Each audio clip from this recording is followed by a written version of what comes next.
Welcome to the Teaching Your Toddler Halloween Part 1 episode. Thank you so much for joining us today on the Teaching Your Toddler podcast. I can't believe it's taken us this long to do a Halloween show. Oh my gosh, we actually have 2 pages on the website, teachingyourtoddler.com, devoted to Halloween. And so I'm going to go through the first page right now, and then I will do a second episode and we'll do the second page.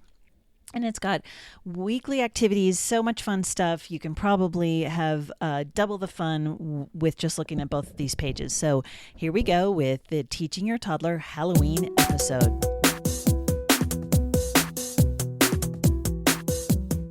Welcome to the Teaching Your Toddler Show with Mary Jo Tinlin. Each show we talk about fun activities to do with your little one, including a craft, a letter of the week, Spanish words, songs, games, and even a snack for each weekly theme. Here is your hostess, Mary Jo Tinlin. So first of all, we'll start out with Halloween. It can be a little bit scary for some people, but it can also be so much fun. I would say just always be careful about what your little people see.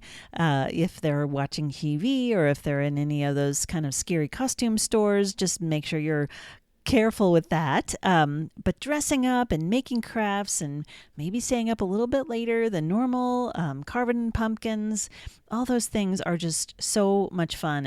And it's such a great way to establish some family traditions. I thought I'd take a couple minutes and talk about Halloween around the world. I found this on the history.com page. And so it's, I'll just kind of briefly talk about some of the countries that they talk about Halloween and how it's celebrated around the world, because we have listeners from all over the planet for this show, which is so amazing. So Halloween is celebrated every year on October 31st, no matter what day of the week it falls on. It's one of the oldest holidays that I guess we've sort of culturally recognized. It is celebrated around the world, in Ireland, in Canada, in the United States. We dress up, have costume parties, go trick-or-treating. Sometimes people pull pranks. There's also versions of this in Mexico and Latin America, called El Día de los Muertos and the Day of the Dead, which honors deceased loved ones and ancestors. And in England, they have Guy Fawkes Day, which is Fawkes, which is also, it actually falls on November 5th. And they have bonfires and fireworks and all kinds of stuff. So I'll talk about a couple of those really quick. So in Mexico, like I said, El Día de los Muertos is the Day of the Dead. It also corresponds to the Catholic celebration of All Souls Day, which is on November 2nd. It's a 3-day celebration that begins on Halloween, and it's designed to honor the dead. So they I guess there's a belief that they come back to Earth on Halloween. And so oftentimes you'll see, and you've seen this if you've ever watched the movie that I'm about the Day of the Dead, and it's really fun. But they honor them, and they have an altar for the deceased relatives, candy, flowers, photographs, all kinds of favorite foods and water, things to drink. They also it says they keep a basin and a towel out so that the spirit can wash before indulging in the feast. They have candles and incense and all kinds of things like that. And then on the 2nd, November 2nd, relatives will gather at the gravesite and have a picnic and reminisce. So Guy Fawkes Day is actually what is celebrated in England, and it is on November 5th. They have bonfires that they light throughout England. They burn an effigy of a guy, and it usually falls around the same time as Halloween, of course, and so it kind of goes together. But they have big bonfires, and they have fireworks and all kinds of things like that. But Guy Fawkes was actually a traitor in England. The story is in 1606. He was executed after being convicted of attempting to blow up the Parliament building in England. So he was a member of a Catholic group, and they wanted to get rid of King James, who was a Protestant. Guy Fawkes was celebrated, the Guy Fawkes Day was celebrated right after his execution. And those bonfires were sort of to burn, I guess, his body, which is a little bit dark. But anyway, so that's what they do in England. There's also some Irish traditions where Halloween is said to have originated. It's celebrated much the way we do it in the United States. They have bonfires. Children get dressed up. They spend the evening trick or treating in their neighborhood. They might attend parties. They might play games, all kinds of things like that. The Irish also play a card game where cards are laid face down on the table with candy or coins underneath them. And when a child chooses a card, he receives whatever that prize is found. So you could maybe make a game out of that kind of thing, which would be kind of fun. The Irish food that is traditionally eaten during Halloween is a kind of fruitcake that can be bought in stores or baked at home called barnbrack. And I'll see if I can find a recipe that I could put up on the show notes. It's a muslin wrapped treat which is baked inside the cake. And then they also can play games with like knock a dolly, which kind of sounds like ding dong ditch him, but I don't know. That's what we call it in the United States. So anyway, those are a couple of fun little factoids about Halloween. Now we'll get into the sort of our regular routine here. So our letter of the week for the Halloween part 1 is D for All Souls Day. And just make sure that you point out anything that starts with a D, a duck, drop, dot, drive. Show your toddler a D, a capital D and a lower D. You can write it on a piece of paper, help them draw it with their finger. If you're at the sandbox or, in the soap bubbles in the bathtub, they can write on that too. So have them practice that letter D. The number of the week is 3. And so you show your child 3 things, 3 candies, 3 socks, whatever. Count to 3, write 3 on a piece of paper. Show your child 3 things at a time. And I always say this on the show, but whenever you're counting, even if you're only counting to the number 3, 1, 2, 3, they're starting to understand that there's a pattern in counting. And so make sure that you are always counting, so that because that is the foundation of math for them. The song of the week is 5 Little Pumpkins. It's really cute. It's a song I heard when my older kids were in preschool, and it's kind of a little bit of an earworm. Sorry about that, but it's really great, and it also helps the kids count to 5. So I hope you enjoy that. The link is in the show notes for that little song. Also, the story of the week is actually a list of Halloween books. If you go to the library right now, I guarantee you, if it's close to Halloween, you will be able to find all kinds of great books. And even if it's not close to Halloween, they're always going to have great sections of those in your library. So check out that list. If you don't want to buy the books yourselves, you could actually go grab those at the library or your favorite bookseller. The snack of the week I put on the show notes is roasted pumpkin seeds. This is a tradition that our family has done every year for all the years that I can remember. It's from a book called Halloween Treats by Donata Magapinto.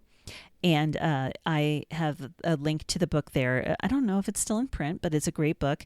And then you just use the pumpkin seeds that you grab from when you're carving your pumpkins and toss them with some oil. I like coconut oil specifically, and use salt to taste. And then you preheat your oven to 350 degrees Fahrenheit.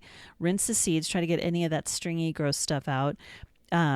Transfer them to a large bowl and coat them with the whatever oil you're using and salt or whatever seasoning you're using, because you can use whatever kind of seasoning that you want. And then you spread them onto a baking sheet on a single layer and bake them until they're crisp, which it kind of depends on where you are, but usually it's between 12 and 15 minutes. Also depends on how wet they are. If you can wait and let them dry out, that's better, but you don't have to. You can then use olive oil and rosemary, chili powder, basil, curry, whatever, seasonal salt, that kind of thing you can make. I usually try to make a couple different kinds of flavors, like the regular sort of flavor, with salt and pepper, and then I also kind of make a savory flavor. Maybe I'll make a curry version, and then I also kind of sometimes will make a sweet version with like brown sugar or cinnamon and that kind of thing, and the kids really like those. So that's a couple of different versions of roasted pumpkin seeds. You can also buy pumpkin seeds if you don't want to carve a pumpkin, which I know personally is not my favorite thing to do, but if you are carving anyway, go ahead and make those seeds because they're super good for all of you and they taste delicious. The Spanish words of the week are el gato, which is the cat, el espectro or la fantasma, which is ghost, la calabaza, which is the pumpkin, and el Dia de los Muertos is the Day of the Dead. Do it myself. So this one, we always try to have a do it myself, which is where you are going to help the kids do things on their own instead of doing them for them. And it's a great way to help build self-esteem, build some independence, give them confidence. And it's also a way for you to sort of let go. Because I know sometimes, especially if it's your first child, it's hard to let go. Sometimes I know I did so much for my older son that I shouldn't have done because I didn't know.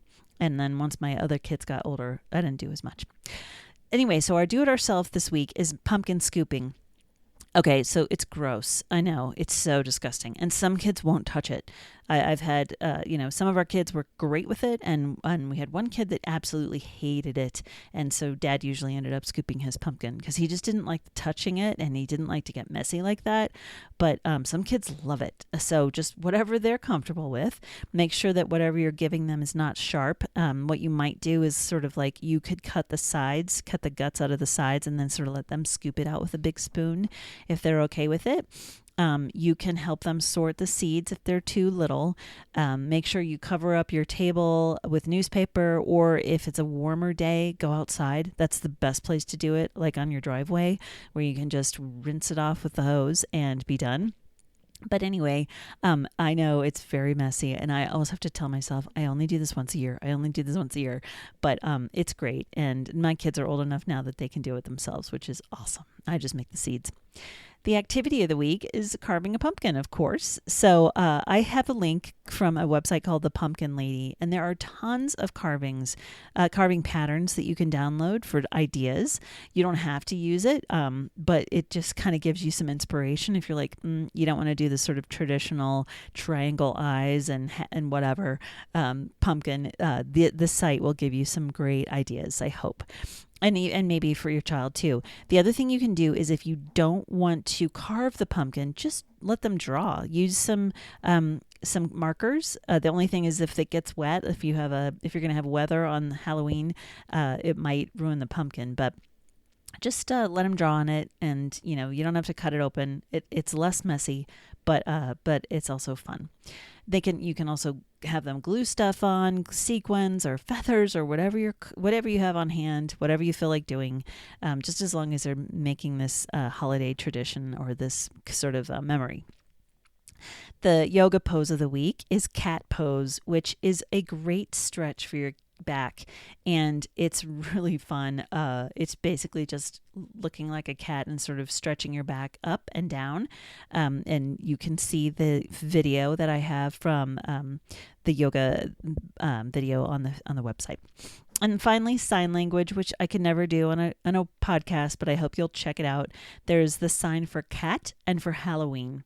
So I always say this, but sign language is a fantastic way for your kid, if they are pre-verbal, to learn how to communicate without getting frustrated. So I hope that these are great ideas for you. I hope you enjoy them. And I also hope that you will listen to the second episode with even more fun Halloween ideas. So happy Halloween. Have a great time.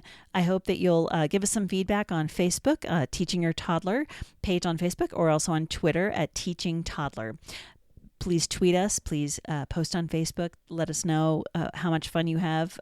Give some pictures. I also have an Instagram, Teaching Your Toddler, and so please find us there and let us have some insight into your celebration this year too. So, have fun. Give your toddler a hug and tell them how much you love them. Keep teaching, and we will see you next time. Thanks so much.